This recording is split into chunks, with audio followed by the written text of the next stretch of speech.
Venons-en à notre dossier consacré au mode de calcul de la pension de retraite. Cette prestation pécuniaire versée aux travailleurs admis à faire valoir leur droit à la retraite se calcule-t-elle de la même manière selon que l'on soit à la CNSS ou à la CARFO? Nous sommes allés à la rencontre des deux structures de prévoyance sociale. Le dossier porte la griffe de Salif Belem et Ismaël Tiloma Silma.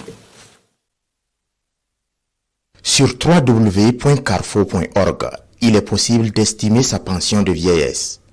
Ce calcul de la pension de vieillesse des travailleurs du secteur public se fait selon une formule qui tient compte des années de service et surtout de certaines indications du dernier bulletin de paie. En ce qui concerne le calcul de la pension, on a besoin de principalement 3 éléments. La valeur du point indiciaire qui est déterminée par décret, le dernier indice détenu par l'agent au moment de sa cessation et le taux de pension qui est 2% qu'on applique au nombre d'années de service effectué par l'agent. Et ces 3 éléments multipliés ensemble nous donnent la pension annuelle du titulaire. Et ce montant annuel qu'on dispose pour avoir la pension mensuelle.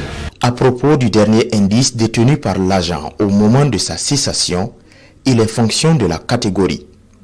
Ainsi, pour un agent de la catégorie B1, 18e échelon, c'est-à-dire qui totalise 36 années de service, il a comme indice 1268 selon le tableau indiciaire applicable aux emplois des fonctionnaires d'État. Pour le calcul de la pension, c'est cet indice qui est multiplié par la valeur du point indiciaire fixé par décret qui est de 2331. À cette opération s'ajoute le nombre d'années de service auquel est appliqué le taux d'annuité de 2%. Ce qui donne à notre retraité fictif une pension annuelle de 2 128 110 francs. Puis on divise ce montant par 12 pour avoir la pension mensuelle. Pour bénéficier de la pension de retraite, il y a des conditions à remplir. Il faut que l'agent public d'abord ait cotisé au moins 15 ans et avoir atteint la limite d'âge de sa catégorie mise à la retraite par son employeur. Ces mêmes conditions sont appliquées à la CNSS où les pensions des travailleurs du privé sont gérées. Cependant, le calcul est différent. Il intègre certains paramètres comme le choix des 5 meilleures années de cotisation de toute la carrière du travailleur.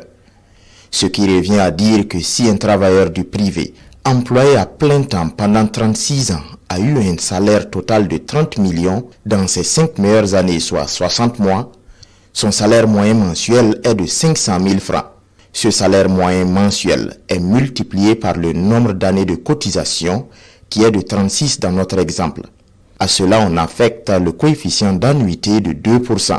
Ainsi, ce travailleur se retrouve avec une pension fictive moyenne mensuelle de 360 000 francs. La pension de vieillesse est une prestation viagère, c'est-à-dire une prestation qui est servie à vie à l'assuré dès lors qu'il a été reconnu pensionné à la CNSS. Quant aux assurés de la CARFO ou de la CNSS qui ne totalisent pas 15 années ou 180 mois minimum de cotisation, ils peuvent souscrire à une assurance volontaire pour compléter les années de cotisation manquantes afin de bénéficier de la pension de vieillesse. À défaut, ils peuvent bénéficier de l'allocation de vieillesse qui est une forme de remboursement des cotisations avec une majoration.